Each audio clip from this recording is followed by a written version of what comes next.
forged on the gridiron in September. Perfected in the magic of March. For the fans who love the crunch of the pads, prefer a dunk, and expect nothing but the best. It's Bigger Ten. Here's Steve Dace. Greetings. Welcome to this week's episode of Bigger Ten. I'm Steve Dace with my co-host, Aaron McIntyre. And Aaron, we are very much looking forward to this week's episode. We had this gentleman on elsewhere here on our channel, over on Michigan Podcast, to look specifically at Michigan football last year. And that's become one of the most viewed episodes of Michigan Podcast we've ever done. This guy is a fellow, he's a man after my own heart, a fellow college football idiot savant.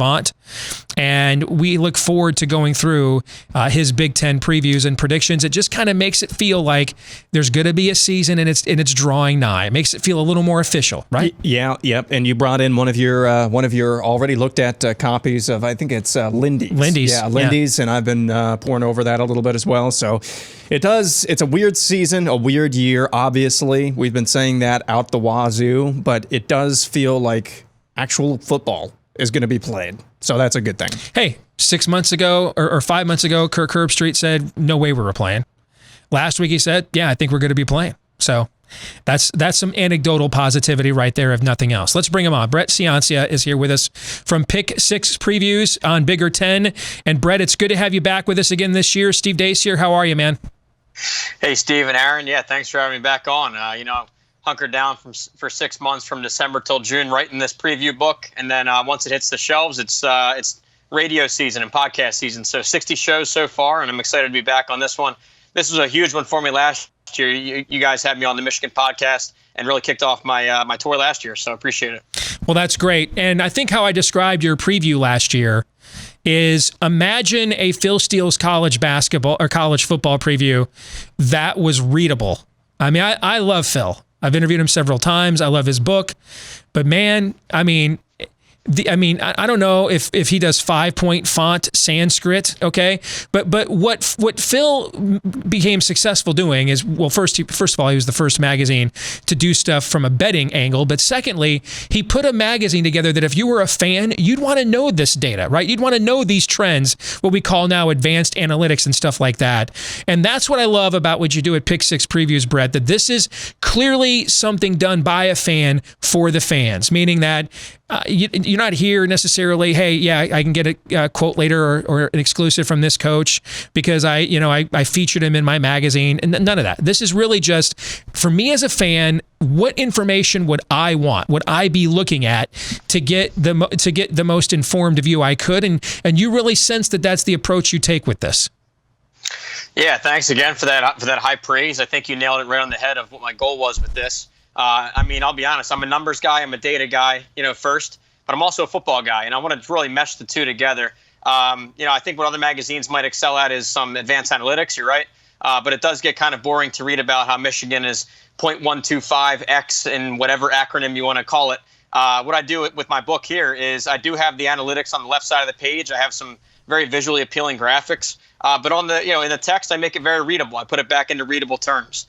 It's also a one-man show here, so I'm covering all 66 Power 5 programs, calling head coaches, calling coordinators, a ton of film study, because I want to put it back into more readable terms for the common football fan. I mean, you want to learn about the schemes these programs are running, some of the program history, the X's and O's, in addition to, of course, the player personnel. But I think some of those first categories are missed a lot by the other magazines, so appreciate that. Yeah, it was designed to be a deep dive, and I think based on the national feedback, it's gotten there. Dude, man, you got an endorsement from the Bear, Chris Felica. So I was surprised we were able to book you again this year, that you just had completely big-timed us now. No, of course. No, I appreciate that. Huge praise from the Bear. Huge praise coming out from a lot of the radio shows I go on, nationally, all the podcasts. And it's great because I give it right back to you guys, because in my research throughout the winter and spring, I'm tuning into these local shows, these local podcasts. Yeah. Now I might be viewing them 4 months later, but I'm going back and reliving the season, getting onto the ground level, getting the real detail and stats, because some of the national guys, they might just talk about Clemson and Bama and Oklahoma, in high-level terms. They're not digging into Wake Forest and Purdue. Right. I love doing it. I love covering all 66 of these, not just the top 5 every year. So we, in our first block here, as we like to say in the broadcasting world, with Bigger 10 each week, we put together what we call the Big 5 on Bigger 10, meaning the top 5 things going on as it relates to Big 10 sports. So what we're going to do to honor your appearance here this week, Brett, is I went through your Big 10 preview the other day, and I came away with 5 big takeaways for our Big 5 on Bigger 10. We're going to go through these each one of them one by one, and you let us know what you think. Let's start with the very first one. Kind of same old, same old. We've heard this one before, but you've got Wisconsin against Ohio State in the Big Ten championship again. Tell us why. Yeah, absolutely. So last year, actually, it was most publications had Michigan coming out of the East. I was one of the rare ones that had Ohio State. I had believed in the Ryan Day hire, trusted Justin Fields coming in to take over, and just a perfect roster around him. Loved the simplification of their defensive scheme too. And that all came true. So here we are, 2020. Again, the most talented roster, not only in the division and the conference. Their threat would be Penn State. But when you look at it between the two, Ohio State's really, increased their gap against Penn State. You look back to 2016, Penn State beat them on that blocked field goal in Happy Valley. 17 and 18, it was really Penn State dominated Ohio State. They held big halftime and late game leads, but blew both of them. And then here you see in 2019, Ohio State flipped the script. They really dominated them. They held a huge yardage advantage. The 28-17 score doesn't really paint the whole picture. There was a Fields fumble in there. Penn State's quarterback played some hero ball there. But I really think that Ohio State has separated themselves from the pack. You see it on signing day, you see it on draft day, and now they have the coaches to prove it. So no weaknesses on the Ohio State team. Yeah, and over in the West Division, I have Wisconsin winning the division again. A program that really has mastered their identity, mastered the formula to dominating a division. And you guys all know what it is. It's that power run game. It's the big offensive line, a walk-on program, a strength and conditioning program, a defense that keeps reloading. But really when it comes down to it, against the Big Ten West, since we've restructured in 2014, they're 30-6 and division champs 4 of 6 years. Now, they know how to win the West. They struggle against the Big Three from the East, though. Ohio State, Penn State, Michigan combined, they're 2-9 against them, 0-4 in the Big Ten title game. So while I think Wisconsin will run the division again, I don't see them, bringing home the conference title. Next thing that stood out to me, looking at your Pick 6 preview, Brett, is you had Ohio State and Penn State as your only top 10 teams. Now, you already mentioned you think there's a gap between Ohio State and Penn State, and that's reflected in your rankings. Are you also saying, though, that you think there's clearly a gap between those two teams and the rest of the Big Ten? I think as it sits here, what we know here in July, late July, I'd say yes. There are some unknowns at Michigan, but I think, if those swing the right way, then Michigan can certainly be a top 10 team by season's end. It's just a big question mark. And specifically what I'm talking about is at quarterback and offensive line. First with quarterback, with Jim Harbaugh, the monkey on his back really is the Ohio State series. But if you take it a step further, it's really his lack of development at quarterback. That's what he's been really known as ever since his days at Stanford. That hasn't really come true. So here you have it. There's 2 hand-picked recruits here, Dylan McCaffrey and Joe Milton. Both top 200 prospects coming in. So I think he's got to hit on one of these. One of these has to become an all Big Ten caliber signal caller. So there's that story within the story. And then also up front was an issue where, last year they produced not just 1, but 4 offensive line NFL draft picks. It's incredible. But you didn't really see that in the stats, in the advanced stats or any kind of stat you look at. Rushing offense was below average. Yards per carry, even worse. They lacked the explosive carry metric. Even pass protection was about average. So my thoughts there are, if they struggled with 4 NFL draft picks, what's it going to look like now with all 4 on Sunday and without a spring ball to really reload? So questions there. They recruit at a high enough level that, theoretically this could, develop into a top 10 team by season's end. But again, here in late July, there's some questions there, and I would lean Ohio State, Penn State 1-2. As a Michigan fan, if you'd have told me that we'd be going into year 6 and Jim Harbaugh would yet to get a quarterback he recruited at Michigan, drafted into the NFL, I'd have said, given his track record as a quarterback whisperer going back to Josh Johnson, it's Division I AA non-scholarship San Diego, I would have said, man, you're drinking Drano. I mean, that's just not even possible. Not one going into year 6, but as you point out, Brett, here we are, and that's the most important position on the field, and it's one that has held Michigan back from reaching that final goal this entire time. Let's go over to the West next. We talked about gaps between Ohio State, Penn State, and the rest of the Big Ten. You've got Wisconsin ranked 13th, and the next highest Big Ten West team, Minnesota, at 22nd. So is that your way of saying that you think there is a noticeable gap between Wisconsin and the rest of the Big Ten West? Yeah, I think that's right on. I think with Minnesota, now my hats are off to what they pulled off last year, the 11 wins, most since the 1960s for them. Some really cool moments throughout the season, too. It's rare in college football that you get to experience a brand new moment. And what I mean is I've seen LSU, Alabama, a night game there. We've all seen Ohio State, Michigan, top 10 matchup. We never really seen Minnesota in the national spotlight, beating Penn State, storming the field. So that was pretty cool to see. So I think when you look at Minnesota last year, their first 3 games, their non-conference games, were all within a score. Those all could have flipped, but they grinded out some wins. Then they played a string of backup quarterbacks. They got a little lucky there in the Big Ten West. Now, granted, towards the end of the year, it was a very strong team. They pushed around Auburn. But here we are, 2020. I think that the offense will still remain, pretty strong. The 10 starters are back. They do lose the coordinator over to Penn State, but I still think it'll be solid offensively. The question comes on defense, where last year it was a bunch of starters, Thomas Barber, Kamal Martin, star power with Carter Coughlin. All of that's gone now. So we saw Fleck develop the offense. Let's see how his defense now in the transition year with a short offseason. So questions there with Minnesota. And then another noticeable drop down outside the top 25 to the Iowa, Nebraska, Northwestern grouping. But, yeah, so I think, again, it's Wisconsin's division. They've mastered the division, how to run it. And their defense sets them apart. So I have Wisconsin as a steady favorite. Just a quick side question on Iowa, because, I do a lot of what you do with this. I'm into handicapping, things of that nature. I am fascinated by how to judge Iowa because of what's going on there off the field, right? And we don't really know the truth, and it's all being investigated and everything else, but it's publicly being adjudicated by current and former players with the current coaching staff out loud on Twitter. I mean, for a program that has been so successful with such a tight-knit culture for so long under Kirk Ferentz, I have no way of knowing, Brett, if that galvanizes them and they're like, hey, man, everybody doubts us, we're coming together and proving you wrong, or if that splinters these guys and because there's still no resolution to it. I think maybe that goes to our next point, which is the biggest question mark, the team that was the hardest for you to get a read on.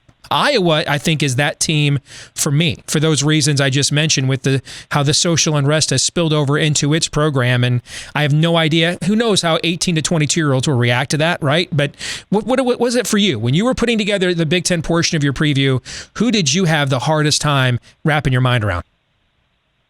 Yeah, well, I'll start with Iowa for sure. One of the head coaches I actually had a chance to talk to in my preseason research was actually Kirk Ferentz. This was back in March. And of course, I mean, it was a great talk. He's a coaching legend in terms of the win-loss column and what he's been able to do producing NFLers. I'll be honest with you, I have no idea about the behind-the-scenes stuff, the inner workings of the program. From afar, as a third-party guy who researches 66 teams, I've always appreciated what they did with player development. I have a metric in the book called that exactly, and they're number 2 in player development, which compares your recruiting ranking to NFL draft output. So it's hard for me to believe that that it was really that bad of a situation. I don't know, because you would have seen mass transfers, I'd assume. So again, I don't want to get into that because I don't really know. I'm not an insider of what went on there. But again, that is a question mark. You don't know how, like you said, how they're going to react, especially with a short off season going through a quarterback change. Now losing the strength and conditioning coach, which again was a hot topic. I don't know what to think there. So yeah, that's definitely a questionable team to forecast. They're good enough though, still for third, top 3 in the Big Ten West. It's a very steady identity. Strong offensive line like always. They've actually got Coy Cronk to transfer in from Indiana. Larry Jackson decided against the early NFL bid, so the O-line will be strong. Receivers are actually a strong point too for them, which is rare on the Ferentz. So, they were a little bit confusing to judge, but the real most confusing team was actually Nebraska, and this is a year in and year out struggle as a preseason prognosticator, if you will.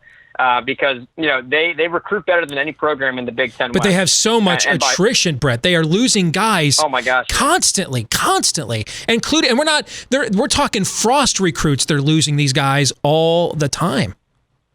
Absolutely, yeah. And I put that in there as well, especially at the receiver stable. That's been a revolving door. We just saw J.D. Spielman left the program due to personal reasons. You're talking about this isn't a backup or a fifth-year walk-on type guy. This is the first Nebraska receiver ever with consecutive 800-yard seasons. I mean, he was a star to build around. Same thing in the backfield, Maurice Washington. Now, of course, a different scenario. That might have been legal. But to sum it up as they're losing star players left and right. They're not able to retain these top 15, top 20 classes. So, but still, they do have on paper some of the most talented recruiting classes there. You're waiting to see it transfer into the win column. Every year I think they're going to make that step, but it turns out to be the same in Nebraska. Just penalties, turnovers, just self-destructive penalties and collapses mid-game. It's very bizarre. So you're wondering, when can they stabilize that? When can they get back to some winning ways?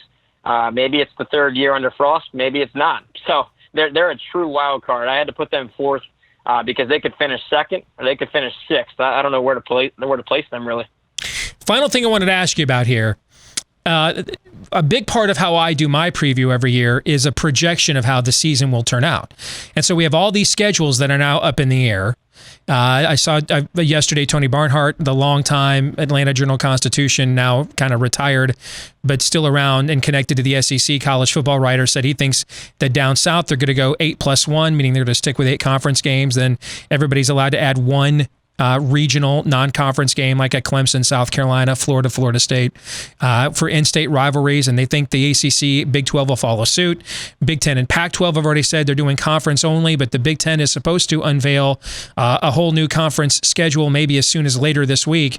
As you now look back on finishing your preview and putting your stuff out, how could wholesale schedule changes impact, because of COVID, how could wholesale schedule changes here at the last minute impact your overall view? Who are a couple of teams that you think, if the new schedules go against them, could really take a tumble from where you think they are right now? And maybe a couple teams you think that if they get a couple of favorable draws, although it's hard to do that if you're only playing conference teams, but could maybe take another step or two up from where you have them right now?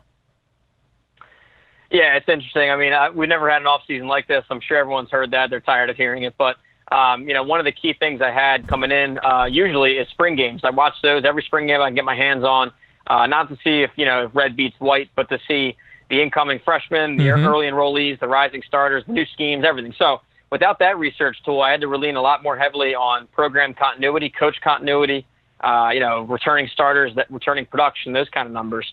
With so many variables heading into 2020, I just had to kind of almost look at it in a vacuum and pretend as much as I could that it'd be a normal season. So here we are now, books published. The beauty of it is that it's designed on a conference by conference and, conference predictions, format, because the way these publications are graded by Stassen.com is on conference predictions. So the book still has value in terms of, conference predictions, where they're going to fall within their division. Now, that starts to get messy if you start to throw out divisions altogether. Yeah. If you're adding, additional conference games or moving these around, because I'll take the Big Ten, for example, obviously here on Bigger Ten. I look at who the teams in the West play in the East, if they're drawing some of those heavyweights like we touched on with Ohio State, Penn State, Michigan, or if they're drawing, the double whammy of Rutgers and Maryland for a couple automatic wins. So those really can fluctuate my standings predictions. I know specifically Nebraska gets hit hard with the cross division as it stands. Meanwhile, Iowa had a little bit lighter, and Northwestern had a little bit lighter. So, all that logic is built in. If we're to scrap those schedules and kind of revamp it all, then, you're going to have some shifts. And, it was just impossible to foresee that. Sure. So it'll be interesting. But, so those are some. On a national scale, real quick, my playoff bracket, I had Clemson, Ohio State, Florida, Oregon. Now that Oregon pick, that was even baked in with an Ohio State loss, baked into the logic there. I thought that Ohio State would beat them in week 2, but that Oregon was strong enough to then run the Pac-12 and go 9-0 in the league and have a convincing resume. So with that now thrown out, that Ohio State loss thrown out, I think that their road to the playoff is even stronger because I think, again, they're strong enough out west. They could probably go 9-0 in the conference and I don't see the committee leaving out a 9-0 team. So Power 5 team, that is. So it kind of shifts things around nationally. One last bit in that same vein, SEC. And this isn't a knock on the SEC. In fact, it's a compliment. I think that the winner of the league will probably have a loss. I think that their top tier of teams is very strong, and they're going to beat each other up. In a normal year, a 12-1 SEC team is an absolute lock for the playoff, probably a number 1 or number 2 seed. But in this weird environment where there's going to be 8-9 games, that'll produce probably an undefeated Clemson, an undefeated Ohio State, undefeated Oregon, and maybe an undefeated Oklahoma. In that case, you're talking there's 4 conference champs undefeated and the SEC champ with a loss. What is the committee going to do there? Do they dare leave out, an Alabama or a Florida with a loss? It's going to be hard to leave out an undefeated Power 5 champ. So it creates a whole set of issues, which, if the committee needed any more to deal with, here's another wild card. So, it's evolving day to day. Let's keep an eye on everything. Brent, how can people pick up Pick 6 previews? Yeah, thanks. So on Twitter, it's at Pick 6 Previews. I have the link there as well. But then the webpage is pick6previews.com. And on there, I have a couple sample pages, sample teams, so you can see the level of detail I go into, the set of stack graphics and infographics for every team, testimonials like Steve touched on at the top of the show. And also, if you're interested, type in Bigger10 as a discount code. That's all one word, Bigger10, for a nice discount code for the base. I know the Michigan fan base was great last year on Michigan Podcast, interacting on Twitter. So, again, follow me and continue to interact throughout the season. Great stuff. Promo code Bigger10 there when you go to the website if you want to get a discounted rate for the preview. It's got great information, a lot of cool stuff. And he's a great Twitter follow, too. A lot of cool nuggets, data trends, and stuff like that, all off-season long at Pick 6 Previews on Twitter. Brent Ciancia. Brett, good to have you back, man. Congratulations on another year. And here's hoping we're going to have a season. I do believe we're going to have one. I just think it's going to look unlike anything we've ever seen before. And maybe it'll make it, that originality at least a little bit a more fun in what's otherwise been a freaking train wreck for a year. Brett, thanks for joining us. Yeah, absolutely, Steve. Anytime. And I'm keeping it positive, too, like you. It's hope for the best, and get this season in if it's feasible and safe. All right, take care.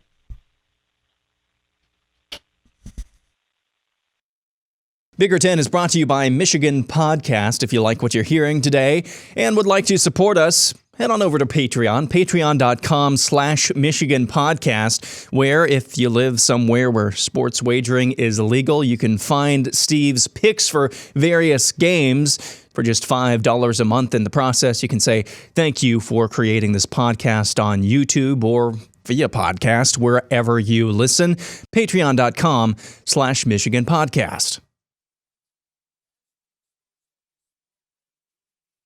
All right, let's get to it. It's our weekly game of Would You Rather here on Bigger10. And Aaron, this first one is for you.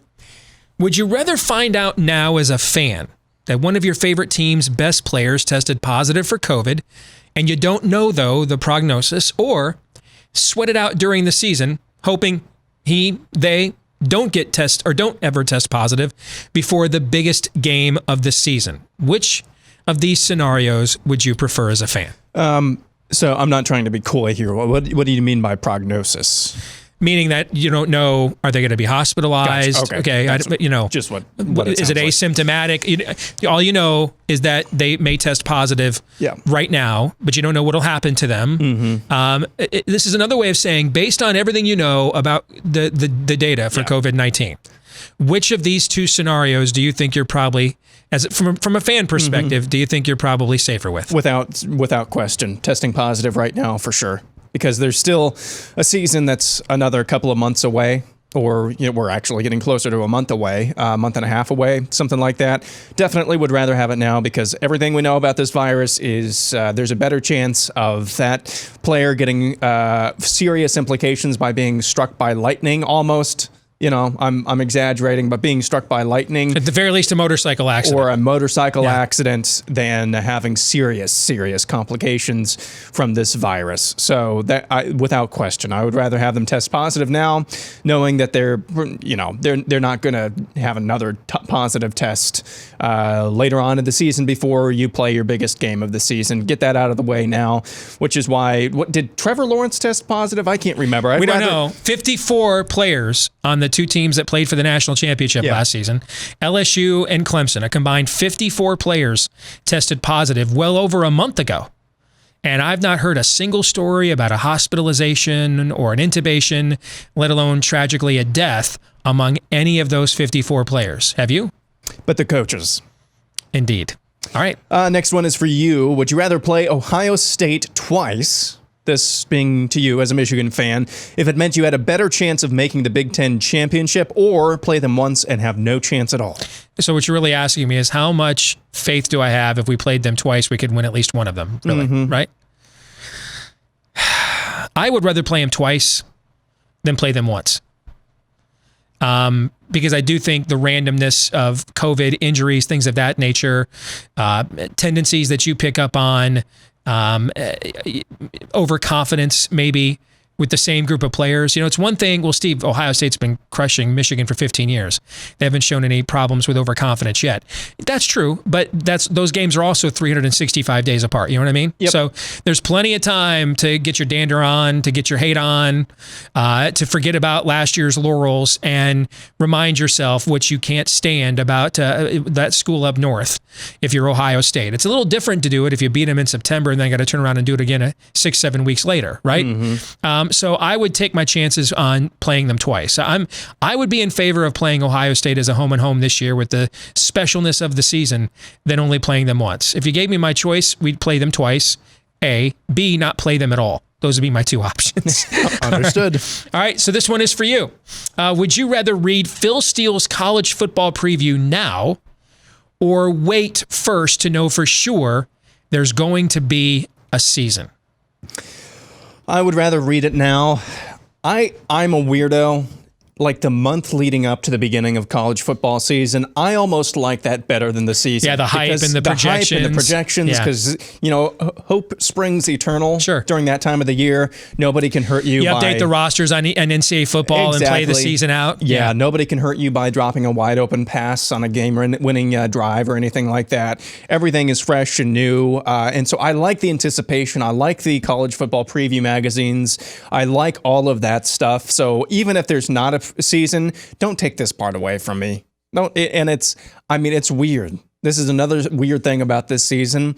I haven't even been anxiously looking forward to the season because there's been so much about this that's just completely a question mark. So I don't really know what to look forward to. I know there's going to be a season. We just don't know still what it's going to exactly look like. So it's harder to enjoy this time of the year. I don't know about you, but that's definitely the case for me. Yeah, I'm starting to get into it now a little bit now. I've gone ahead and started working on my annual college football preview, and I'm getting into it now. I'm getting kind of hyped now. I'm about a month behind where I normally am at this stage, But I'm with you on. I still like the season more itself, but I agree with you that the month leading up to it, the camp reports, playing the season out on NCAA football, all of the looking forward to the rituals returning and the leaves turning and all that stuff. The month leading up to it, dude, it's you know what it is. You just described kind of an adult version of Christmas time. That Christmas is great. Yep. But the time leading up to it, the carols, the sights, the sounds, the smells, the food, obviously, the festiveness in the air. Just it's something to look forward to. Christmas time is something to look forward to in and of itself, right? And the month leading up to the college football season, I think, kind of has a similar thing. It ain't the same as Christmas in my view, but it's still pretty special nonetheless. This last one is for you. If you could only place one future bet on college football this season, would you rather bet on the eventual Big Ten champion, of course Ohio State's the favorite again, or bet on whether Clemson will make the college football playoff? Both of those seem like easy bets. Which one would you take? Which one do you think is the better payoff? I would play Clemson for sure. And no knock on Ohio State, but I think Clemson, at the very least, is still as good as, say, North Carolina, the second best team in the ACC. If something happened to Trevor Lawrence, he decides to sit out because of COVID, test positive, blows a knee, okay? I'm not sure Ohio State's the second or third best team in their division if Justin Fields goes down. I think that's the difference in the two leagues that we're in. The league that we play in and the league that Clemson plays in. I mean, hell, I don't know that Ohio State's the best team in the Big Ten West if Justin Fields isn't healthy. So I think, to me, Clemson would still be the sure bet. I think their margin for error is higher because of the conference that they're in. And I think that my early numbers are showing this is going to be a bit of a bounce back year for the ACC. It's been down the last year or two, but still overall, the second and third and fourth teams in the ACC. And who knows who those teams are? Is it North Carolina, Virginia Tech, Miami? Like, we would even debate who the second, third, and fourth teams in the ACC are, right? Mm-hmm. But pick any three teams you think are teams 2 through 4 in the ACC and line them up against Penn State, Michigan, and Wisconsin. It's not even close. It's not even close. So you take Justin Fields if something were to happen there away from Ohio State, and I think their margin for error diminishes dramatically more than if you take Trevor Lawrence away from Clemson. Well said. All right, we'll come back, have this week's Twitter poll results as well as our question of the week next.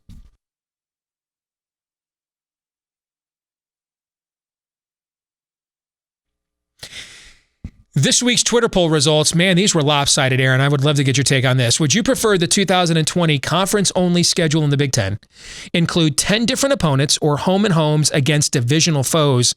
72% said they would rather play 10 different opponents. The idea of home and homes, something new, different that I kind of favor, not very popular. Your thoughts? Yeah, I don't blame anybody for not wanting. I don't know. I hate this term so much. The haves and the have-nots. All right, there's always going to be more have-nots in air quotes. So the teams that are the Illinois, the Rutgers, the Marylands, even the Northwesterns, if you want to say that, of the world, who perennially get seemingly beat up upon by everybody, especially those in their division who know them better. And so I don't want to see the same team beat me like a dead horse twice a season. So I think maybe that's what's happening here. And then of course you've got the monkey on the backs of the world. And I keep bringing up the Hawkeyes and the Badgers. I think a lot of Hawkeye fans, I don't want to play the Badgers twice a year. If of any year to play the Badgers, I think it would probably be this year because they've got a bunch of question marks, especially in the backfield as well. So if you have a shot at, why do you? I guess this is just what Wisconsin has done to this fan base, and I'm just saying this for instance. See this as an opportunity. You could beat Wisconsin twice in 1 year. That's what I see. And it's, we get 9 different opponents every season anyway. Why not make this one different when there's an opportunity to do it? I don't quite understand that. But if you have the mindset, I don't want to get beat up by the same team twice in a year, then I guess you vote for 10 different teams. All right. Let's get to this week's question of the week. And it comes from Clay Travis of Fox Sports. No, he didn't send this to us, but I thought I would share it in this space. Who writes, your kids are not in danger. Per CDC, 30 kids ages 15 and under have died of the coronavirus. That compares to 190 who have died from the seasonal flu every year, 436 who commit suicide, 625 who are murdered, 4,114 who die from drowning or other unintentional deaths. So then what's the question? I'm going to ask the question. In light of the data that's just cited, why is there any doubt that it is safe to send your kids to school and we can't pull off a college football season with all of the testing protocols and everything else when you're watching sports being played successfully all over the world? I don't know why we'd have any doubt that we could pull this off. Now, is there going to be a perfect scenario? No, we've seen players die playing college football, die in preseason camp. We've seen players tragically get paralyzed playing college football, right? Football in and of itself is a risk. But also what's at stake is at least 200,000 scholarships, many of them to women and minorities, which will go away without football here to fund them. You look at all those educational opportunities, all those impacts of those families, and that doesn't even count, of course, the socioeconomic cost for all of these locations and states across the country. So I understand safety comes first, but when you look at those numbers, you absolutely then you have to bring in the broader ramifications of this, and that is this.